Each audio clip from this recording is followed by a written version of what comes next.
Financial action task force बहुत ही easy तरीके से अपन समझेंगे।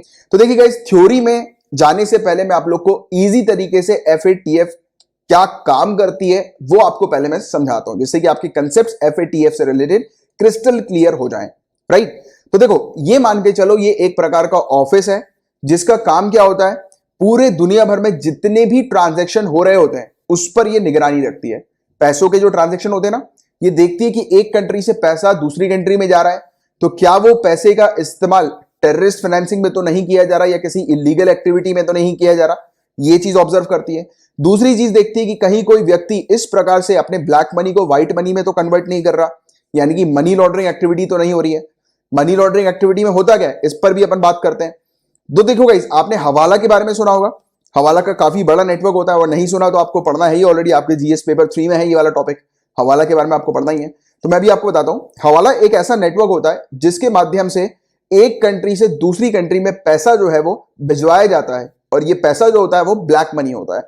तो ये किस प्रकार से इनका ऑपरेशन होता है तो ये भी समझो आप। तो देखो, एक व्यक्ति इंडिया के अंदर है, उसके पास 100 करोड़ रुपए है, वो व्यक्ति जाएगा हवाला के एजेंट के पास, हवाला के एजेंट को 100 करोड़ रुपए देगा, और हवाला का एजेंट वो 100 करोड़ रुपए लेकर जाएगा जहां पर भी उसको डिलीवर करना है। क्या ऐसा होता है? नहीं।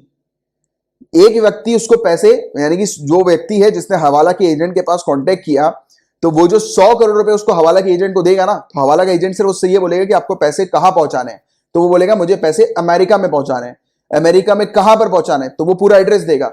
ये बंदा फोन करेगा अमेरिका में, उसी समय उसका एजेंट जाएगा अमेरिका में उस बंदे के पास जिस तक पैसे पहुंचाने थे या जिस जगह पर पैसे पहुंचाने थे वहां पर उसका एजेंट जाएगा अमेरिका में, और यहां से 100 करोड़ रुपए लिए, वहां पे 100 करोड़ रुपए ट्रांसफर कर दिए। रियल टाइम पे होता है, फिजिकली कहीं पे भी इनका इस नेटवर्क के अंदर पैसों का इन्वॉल्वमेंट नहीं होता है, यानी कि पैसों का ट्रांजेक्शन फिजिकली नहीं होता, सिर्फ बातों पे पैसा चलता है। यहां पर पैसे दिए, वहां पर सामने वाले बंदे के पास पैसे पहुंच गए। ये पैसा उठाकर एक कंट्री से दूसरी कंट्री नहीं ले जाते। इनका जो पूरा काम चलता है वो सिर्फ फोन कॉल्स के ऊपर चलता है, और इनका नेटवर्क इतना ज्यादा बड़ा है कि इनकी जो डील होती है, एक तो वो करोड़ों रुपए की डील होती है, हर बार हम लोग को ये चीज देखने को मिलती है। और जब आप ऑब्वियसली बात है यार, जब आप आईएएस आईपीएस बनोगे तो आपको ऑलरेडी पता होगा कि आपके क्षेत्र में कौन से हवाला के एजेंट्स हैं, क्योंकि पता होता है ऑफिशियल्स वगैरह को, एजेंट्स वगैरह के बारे में। और इनका नेटवर्क बहुत हाई होता है, बहुत हाई, और पूरा इलीगल पैसा जो है वो इनके थ्रू ट्रांजैक्ट होता है। अब आप बोलोगे कि सर मतलब यहाँ पे पैसे लिए, वहां पर पैसे दे दिए, अब उस बंदे ने पैसे दे दिए तो उसको तो पैसे मिले नहीं। गाइस, इनका पूरा सिस्टम जो चलता है ना वो पर्ची सिस्टम होता है एक प्रकार का, यानी कि कल को अगर उनको 100 करोड़ रुपए यहां पर ट्रांसफर करने होंगे ना किसी व्यक्ति को इंडिया के अंदर से, तो फिर वो फोन करके अपना बैलेंस यहां से डिडक्ट कर लेंगे। तो पूरा बैलेंस पे उधारी बोल सकते हो, पूरा गेम जो चलता है इनका उधारी पे या सिर्फ बातचीत पे चलता है।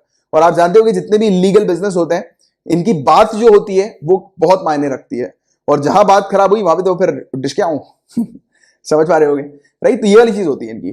तो ये इस प्रकार से इनका नेटवर्क चलता है। और अगर आपसे कोई बोले कि हवाला में पैसे में गाड़ी में पैसा भर के जो है वो ले जाया जाता है और इस तरह की, तो ऐसा नहीं होता। इनका काम सिर्फ फोन कॉल पे चलता है। तो ये है एक्चुअली में हवाला सिस्टम। और इसके थ्रू क्या करते हैं, काफी सारे लोग अपने ब्लैक मनी को व्हाइट मनी में कन्वर्ट करते हैं। अब कैसे होता है ये ब्लैक मनी व्हाइट मनी में कन्वर्ट, तो वो भी समझो। तो देखो, इन लोग क्या करते हैं, इनकी शेल कंपनीज होती है, यानी कि इतने बड़ा अमाउंट जो कोई दूसरे कंट्री में भेज रहा है, और किस पर्पज के लिए, ब्लैक से व्हाइट मनी बनाने के पर्पज के लिए भेजा उसने। तो वो क्या करते हैं, इनकी शेल कंपनीज होती है, कहीं पे लिख लो आप SHELL, shell companies. Shell companies क्या करती हैं कि ये कंपनी जो होती है वो सिर्फ ऑन पेपर होती है, वहां पर कोई बिल्डिंग नहीं है, वहां पर कोई ऑफिशियल प्रोफेशनल एक्टिविटीज नहीं हो रही है, सिर्फ ऑन पेपर होती है। कंपनी सिर्फ लीगलाइज होती है पेपर पे, कागज पे। एक्चुअल में कोई कंपनी नहीं, आप वहां पर जाके देखोगे खाली मैदान होगा, कुछ नहीं काम हो रहा। बट ये क्या करते हैं, ये वहां से पैसा थोड़ा थोड़ा यहां भिजवाएंगे हर महीने, और ये दिखाएंगे कि हमारा जो है ये कंपनी बिजनेस कर रही है और हमें ये प्रॉफिट आ रहा है। तो ये जो गोलमाल होता है ना, इसको पकड़ने का काम होता है एफएटीएफ का।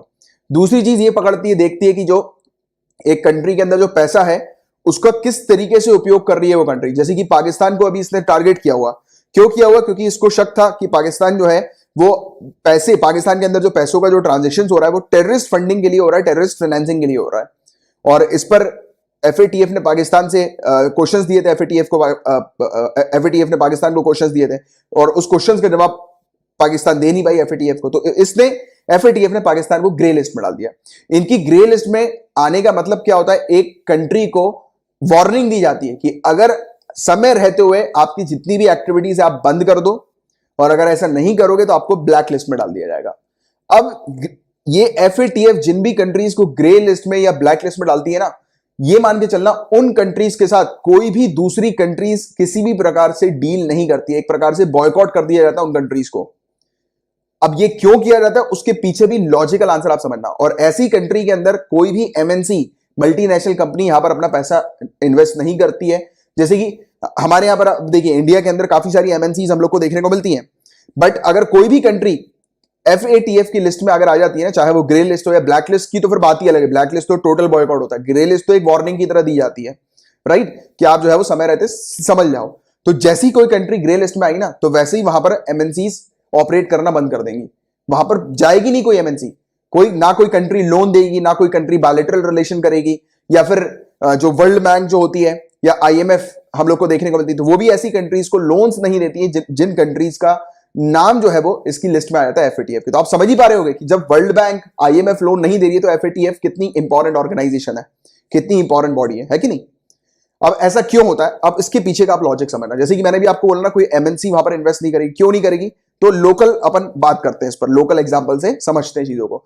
जैसे ये आप एक कंपनी के साथ काम कर रहे हो, ठीक है, यानी कि आपकी एक अलग कंपनी है, आपकी एक दूसरी कंपनी के साथ आपके कुछ ट्रांजैक्शन चल रहा है, कोई भी बिजनेस चल रहा है, बट अगर आपको पता लगता है कि वो जिस कंपनी के साथ आप बिजनेस कर रहे हो वो कंपनी जो है वो किसी इलीगल बिजनेस में इन्वॉल्व है, तो ऑटोमेटिकली आप जो है वो अपना रास्ता काट लोगे उस कंपनी से। क्यों काट लोगे, क्योंकि बिकॉज यू डोंट वांट कि अथॉरिटीज आपके पास आए और आपसे पूछताछ करें।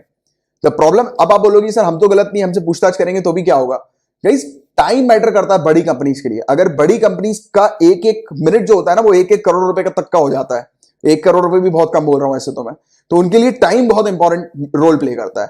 अब उनकी कंपनी के पास अगर एफएटीएफ निगरानी रखेगी, एफएटीएफ की अथॉरिटीज अगर बार बार आके पूछताछ करेंगी, डेटा मांगेंगी, राइट, तो ऑब्वियस ही बात है कि उनका टाइम जो है वो बर्बाद होगा। कोई नहीं, जैसे कि हम ही लोग को देख लो, अगर पूछताछ करने के लिए पुलिस वगैरह अगर घर पे आती है या अपने ऑफिस पे आती है, तो उस समय ऑब्वियस ही बात है हम तो गलत नहीं है, हम जो भी इंक्वायरी है वो कर रहे हैं उसका हम लोग रिप्लाई करेंगे, बट द प्रॉब्लम इज कि उस समय हमारा बिजनेस हैम्पर हो रहा होता है ना। तो that is why such companies think कि यार अगर ऐसी कंट्री के साथ अगर हम लोग डील करेंगे तो कहीं ना कहीं जो है वो हम लोग घेरे में आ जाएंगे और हमें फिर जवाब देना पड़ेगा, और कोई भी कंट्री ऐसा चाहती नहीं। और दूसरी बात, एक रेपुटेशन भी होती है, काफी सारे जब बड़े बड़े बिजनेस जो लोग करते हैं उनकी रेपुटेशन भी होती है। अब वो ऐसी कंट्री के साथ थोड़ी ना अपनी डीलिंग करेंगे जिस कंट्री के ऊपर ऑलरेडी आरोप लगे हुए कि यार ये टेररिस्ट फाइनेंसिंग करती है, टेररिस्ट फंडिंग करती है ना। तो इसीलिए यहां पर बॉयकॉट करना शुरू कर दिया जाता है ऐसी कंट्री को। इंटरनेशनल लेवल पर भी, इंटरनेशनल फोरम पर भी उसको इन्वाइट नहीं किया जाता है, उसको टोटली बॉयकॉट कर दिया जाता है। इकोनॉमिक सैंक्शंस लगा दिए जाते हैं कि उसको टोटली जो है उसके साथ कोई भी कंट्री डील ना करे, उसको कोई भी लोन ना दे, राइट। क्योंकि ऑब्वियस ही बात है कि अगर कोई एक ऐसी इस तरीके की एक्टिविटी कर रही है जो कि वर्ल्ड के इंटरेस्ट के लिए खतरा है, क्योंकि ऑब्वियस ही बात है पूरे वर्ल्ड का एक हम लोग को इशू देखने को मिलता है ना, टेररिज्म, और कोई कंट्री अगर टेररिज्म को फाइनेंसिंग ऑफर कर रही है तो दिस इज रॉन्ग। तो ये एक एथिकल प्रैक्टिस भी एक प्रकार की होती है सभी कंट्रीज की कि वो ऐसी कंट्री को बॉयकॉट करें जिन कंट्रीज का नाम जो है वो एफएटीएफ की इस लिस्ट में आ जाता है। तो ग्रे लिस्ट का मतलब सिंपल सॉलिड तरीके से ये समझना, ग्रे लिस्ट में अगर कोई कंट्री आ रही है तो इसका मतलब यह है कि एफएटीएफ ने उस कंट्री को वार्निंग दी है, और उस कंट्री को ग्रे लिस्ट में तभी रखा जाता है जब वो कंट्री एफएटीएफ के क्वेश्चंस का प्रॉपर जवाब ना दे पाए। इससे पूछा था पाकिस्तान से कि बताओ कि ये ट्रांजैक्शंस कहां पे हुए, तो उसका वो प्रॉपर रिप्लाई नहीं कर पाई, राइट। तो इसी को लेकर उसको ग्रे लिस्ट में डाल दिया, और एफएटीएफ ने बोला कि आपको ये फलाना कुछ चीजें करनी पड़ेंगी, और अगर आप ये करके आ जाते हो तो फिर हम लोग को साबित हो जाएगा कि हाँ आप टेररिस्ट फाइनेंसिंग नहीं कर रहे हो। बट ऐसा नहीं हुआ, उसको वार्निंग पहले भी दी गई थी, बट मुझे ऐसा लगता है कि अभी भी इसको कुछ समय के लिए और ग्रे लिस्ट में रखा जाएगा। अच्छा, यहां पर पता है इस टॉपिक में आपको ग्रे और ब्लैक लिस्ट दो ही दिखाई दे रही हैं, बट इसके अलावा एक लिस्ट और भी होती है एफएटीएफ की, लिख लो कई बार, डार्क ग्रे लिस्ट, क्योंकि इस टॉपिक में जो है वो मैंने गो थ्रू किया था तो उसमें मेंशन नहीं था, बट आप कहीं पे लिख लो, क्योंकि एक डार्क ग्रे लिस्ट भी इसकी होती है। डार्क ग्रे लिस्ट को आप ये समझो कि ये सेकंड वार्निंग देती है उस कंट्री को कि अभी भी टाइम है, सुधर जाओ, नहीं तो ब्लैक लिस्ट में डाल दिया जाएगा। और एक बार ब्लैक लिस्ट में चली गई कंट्री तो फिर वो तो पूरी तरह से बॉयकॉट। जैसे कि north Korea is in black list at present, Iran black list में है, राइट। तो जिसके बारे में आपको एक आइडिया होना चाहिए। तो ये था पूरा वर्ल्ड टॉपिक एफएटीएफ के बारे में, इससे बाहर का और कुछ नहीं आप लोग के लिए जानने की आवश्यकता है। आप देखो फटाफट अपन थ्योरी देख लेते हैं इसकी। तो एफएटीएफ एक इंटर गवर्नमेंटल बॉडी है जो कि 1989 को स्टैब्लिश हुई थी। ये G7 का इनिशिएटिव है, ग्रुप ऑफ 7 नेशंस का इनिशिएटिव है। G7 के बारे में जिन स्टूडेंट्स ने नहीं पढ़ा, मैंने ऑलरेडी आपको पढ़ाया हुआ है, 4 अक्टूबर 2020 को ये अपन ने पढ़ा था। इसके पार्ट 1 में आप चले आना, आप YouTube का सर्च कॉलम है ना, उसमें आप लिखिएगा 4 अक्टूबर 2020 पार्ट 1, उसके आगे लिख देना मेरा नाम कमलाक्ष। जो भी लिस्ट में पहला वीडियो आएगा वो यही वाला आएगा, और इस वीडियो के 20 मिनट 54 सेकंड पे आप जाओगे तो आपको ये टॉपिक मिल जाएगा। तो ये टॉपिक एक बार आप देख लेना, और इसमें मैंने और भी काफी सारी चीजें बताई हुई है, बट G7 के बारे में भी एक्सप्लेन किया हुआ था, आप देख लीजिएगा G7 को अच्छे से। और जिन स्टूडेंट्स के पास इसकी PDF आती है, आपको सिंपली ये 20 मिनट 54 सेकंड जहां पर लिखा हुआ ना, वहां पर क्लिक कर लेना, तो आपके सामने वीडियो पॉपअप हो जाएगा।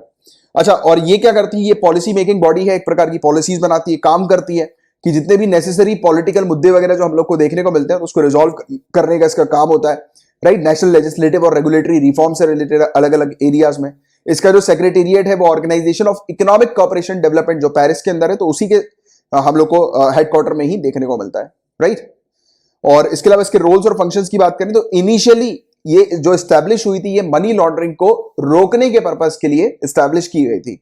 फिर अक्टूबर 2001 में इसको और काम दिए, जैसे कि टेररिस्ट फाइनेंसिंग को रोकना, राइट। फिर अप्रैल 2012 में इसको क्या काम दिया कि जो भी फाइनेंसिंग होती है न्यूक्लियर बॉम्ब्स वगैरह के लिए, वेपन्स ऑफ मास डिस्ट्रक्शन के लिए, राइट, यानी कि कोई भी एक कंट्री दूसरी कंट्री को या फिर कुछ ऑर्गेनाइजेशन को ये अगर पैसे दे रही है न्यूक्लियर बॉम्ब के पर्पस के लिए, तो फिर जो है वो इन सब चीजों को रोका जाता है। तो इस पर ये निगरानी रखती है, इनको रोकने का काम करती है ऐसे ट्रांजैक्शन को। इसका मेन फोकस ये होता है कि इंटरनेशनल फाइनेंशियल जो सिस्टम है वो फेयर रहे, और मतलब यानी कि इसमें किसी प्रकार की इलीगल एक्टिविटीज ना हो, और फेयर तरीके से ये इंटरनेशनल फाइनेंशियल सिस्टम देखने को मिले।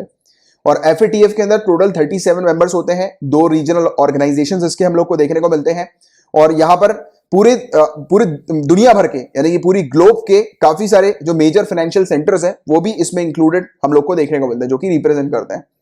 और इसमें ऑब्जर्वर मेंबर भी होते हैं, एसोसिएट मेंबर्स भी हम लोग को देखने को मिलते हैं, राइट। इसका काम क्या होता है, स्टैंडर्ड सेट करना और प्रमोट करना, कि जिससे कि लीगल, रेगुलेटरी और ऑपरेशनल मेजर्स को इंप्लीमेंट किया जा सके मनी लॉन्ड्रिंग को रोकने के लिए, टेररिस्ट फाइनेंसिंग को रोकने के लिए, और भी दूसरे जो खतरे हम लोग को इंटरनेशनल फाइनेंशियल सिस्टम में देखने को मिलते हैं उनको रोकने के लिए। तो वही पूरी चीज मैंने अभी आपको एक्सप्लेन करी थी।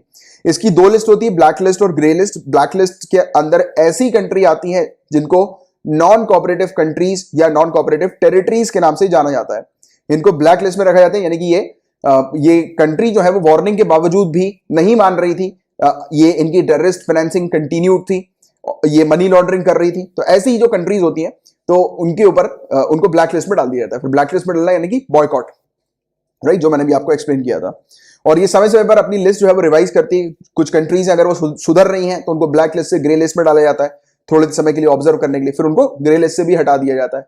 कुछ को ये हटाती है, कुछ को ये डालती है। तो ये समय समय पर रिवाइज करती रहती है अपनी लिस्ट को देखते हुए, राइट। और ग्रे लिस्ट की अगर हम लोग बात करें तो ये बेसिकली ऐसी कंट्रीज होती है जिन्होंने अभी अभी इस प्रकार के ऑपरेशंस करना शुरू किए हैं।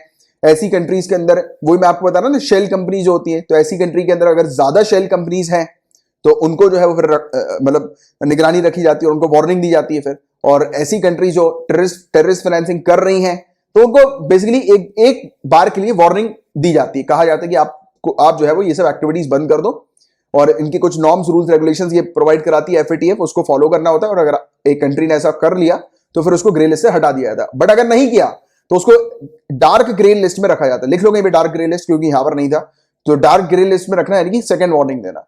और फिर भी अगर नहीं मानी वो कंट्री तो जाओ, फिर आप कुछ नहीं कर सकते ब्लैक लिस्ट में। ब्लैक लिस्ट में यानी कि फिर टोटली बॉयकॉट। तो बॉयकॉट यानी कि इकोनॉमिक सैंक्शन लगा दिए जाते हैं IMF, world bank, Asian development bank से, और भी काफी सारे जो इंटरनेशनल फाइनेंशियल ऑर्गेनाइजेशंस हम लोग को देखने को मिलते हैं, तो उनसे फिर सैंक्शन लगा दिए जाते हैं।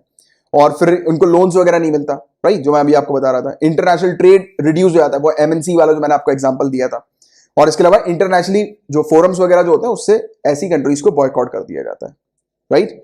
इवन जो ग्रे लिस्ट में जो कंट्रीज आती है ना, तो उनके साथ भी ये होना शुरू हो जाता है। ब्लैक लिस्ट में तो टोटली बॉयकॉट, ग्रे लिस्ट के अंदर तो थोड़े थोड़े। अब देखो, अगर कोई भी कंट्री, कोई नहीं चाहेगी कि उसका ट्रेड बंद हो जाए, क्योंकि अल्टीमेटली हम लोग क्या देखते हैं कि जब किसी कंट्री का ट्रेड होता है दूसरी कंट्री के साथ तब वो बढ़ती है, राइट, यानी कि तब वो ग्रोथ करती है, क्योंकि अल्टीमेटली ट्रेड से ही तो पैसा आता है ना कंट्री के अंदर। तो और कोई नहीं कंट्री चाहती कि उसका ट्रेड, उसका धंधा पानी बंद हो जाए, क्योंकि धंधा पानी बंद हो गया तो वो कंट्री खत्म फिर, है ना। तो ये था पूरा वो टॉपिक। सिर्फ इतनी अंडरस्टैंडिंग आपको रखनी है, और होपफुली मैं शायद आपको समझाने में मतलब ठीक ठाक तरीके से समझा दिया होगा मैंने वाला टॉपिक आपको, क्योंकि ये टॉपिक बहुत ज्यादा इंपॉर्टेंट है। इसलिए मैं चाह रहा था कि आपको वेरियस एग्जांपल्स दूं जिससे कि हर एक कंसेप्ट आपके माइंड में फीड हो जाए। FATF financial action task force. तो मैं उम्मीद करता हूं FATF से रिलेटेड जो टॉपिक मैंने आपको समझाया वो आपको क्लियर जो है वो हो चुका है।